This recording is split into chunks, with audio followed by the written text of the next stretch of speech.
अध्यक्ष महोदय, हे प्रकल्पग्रस्तांचे प्रश्न बऱ्याचशा महाराष्ट्राच्या प्रकल्पाबाबत आहेत।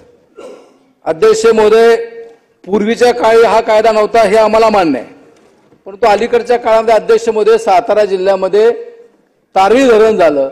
तारी धरण झालं तर त्या लोकांचं पुनर्वसन, भांबे या गावाचं पुनर्वसन वडगाव उमरज या ठिकाणी अध्यक्ष महोदय करण्यात आलं।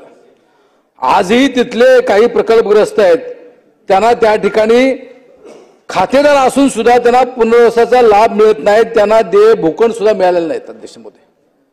आणि मग हे लोक आज अध्यक्ष महोदय आज ते कलेक्टर ऑफिस पुढे अजूनही उपोषणाला बसले गेले 3 दिवस झालेत।